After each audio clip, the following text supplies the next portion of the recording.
So we're going to be talking about the different economies and the current situation. Natalia, want to take the first word? Well, I investigated about Mexico, and there are several signals of crisis. For example, the current account deficit is minus 1.7% of the GDP, which isn't a lot, but it's still pretty important because it means that Mexico is importing more than exporting, and that affects the GDP.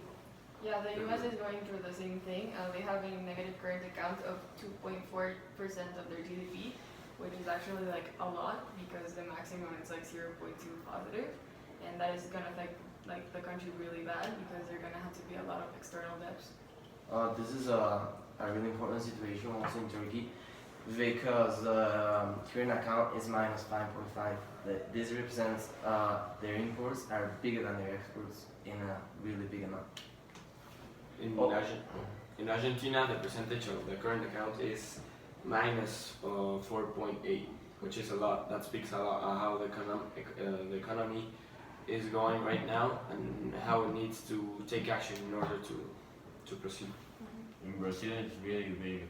As of 2017, it was 4.4 billion US dollars in deficit in their current account. Yeah, I think this is very signals of crisis because like the financial crisis in 2008,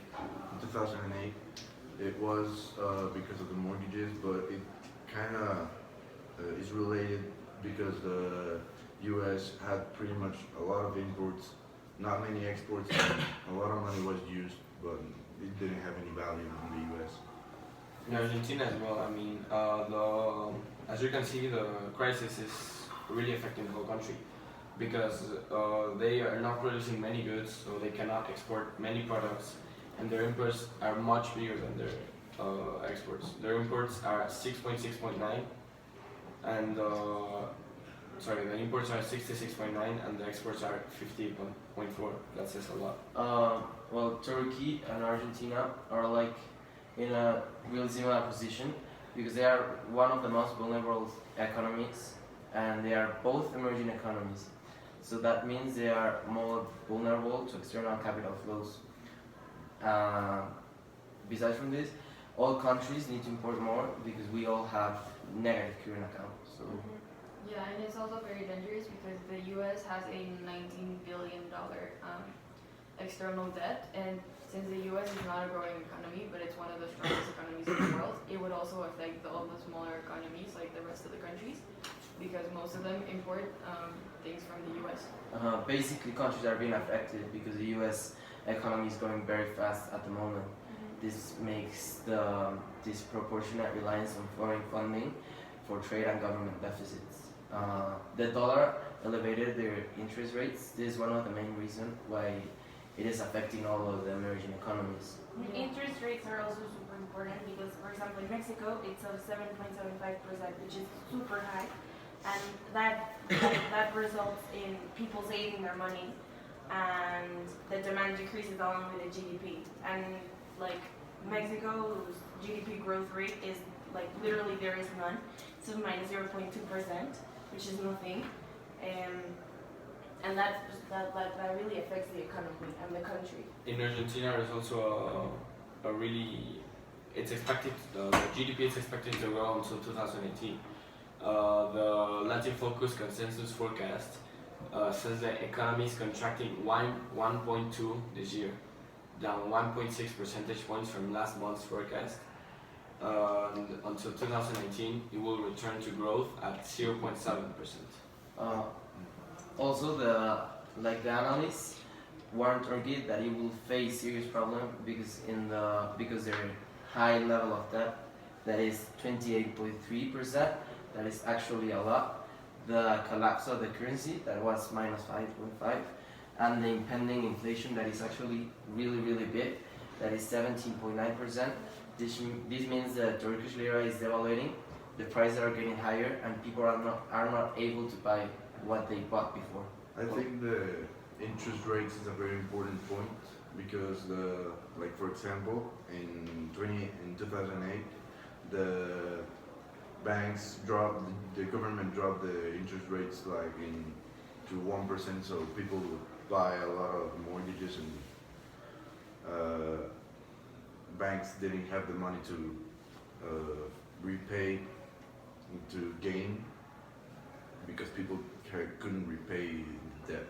Yeah, and what's different from then till now is that the government is actually rising the interest rates, so that there is less money in the streets because the inflation is getting really, really high.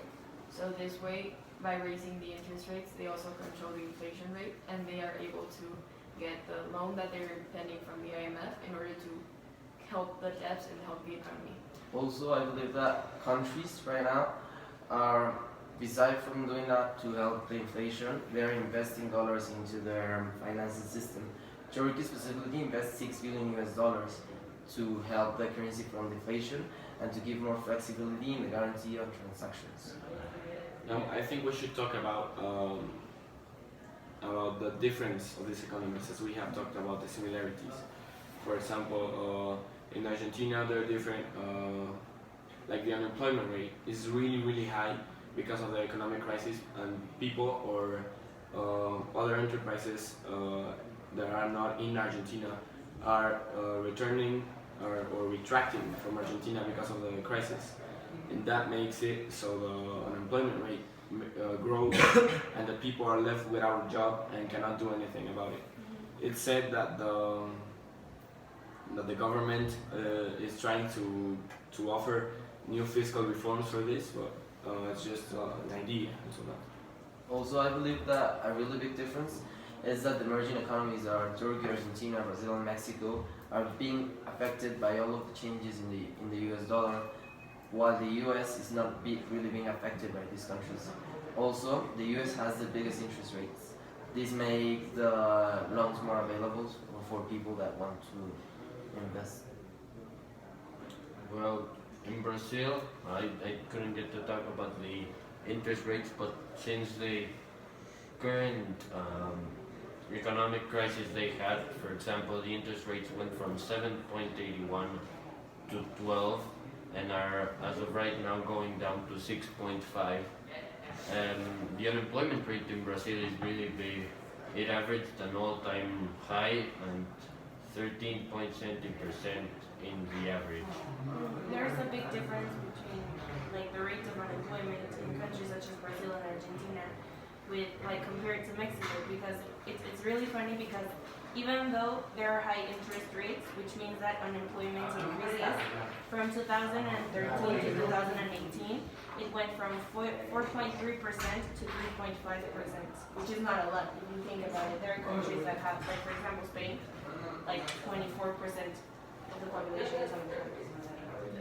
And same with the US, they actually have a 3.9% unemployment rate, which is actually not that high, considering the amount of interest rates and the amount of inflation that they currently have, which would make it go lower. Also, for the global panorama of all these countries, I believe that now there is a bigger and more notable gap between emerging economies and already well-established economies like the US, making it more difficult for the emerging economies to grow and making more powerful the already well-established economies. Yeah.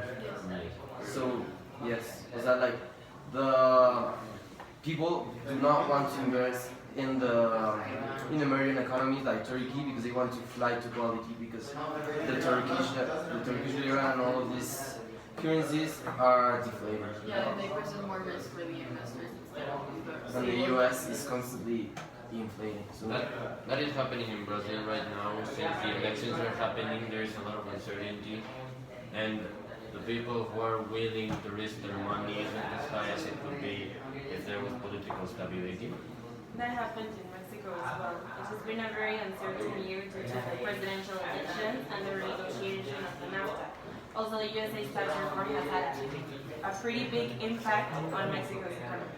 So now we'll talk about the general economic panorama of the world, how they see the countries. I think, like Patricio said, that the big economies affect the smaller economies. Like when the US falls and many countries are investing and relating to it, they go down as well. Like in 2008, they didn't go up. The world was in a financial crisis because of that. Yeah, I think yeah, the bigger countries have a certain power over the smaller ones. Since, for example, if the U.S. economy falls, the other countries will benefit from the U.S. can fall as well. If China falls, all the countries that export and that import from that country will lose some of the resources and some of the supplies that they have, and that will cause a general impact in the world. So in conclusion, all of these countries need to improve their current rate because all of them are importing more than they are exporting. Also, when people need to invest more in the emerging economies because the well-established economies are just growing more, and the weak economies are getting weaker. Yes. Thank you for attending. Thank you. Pizza!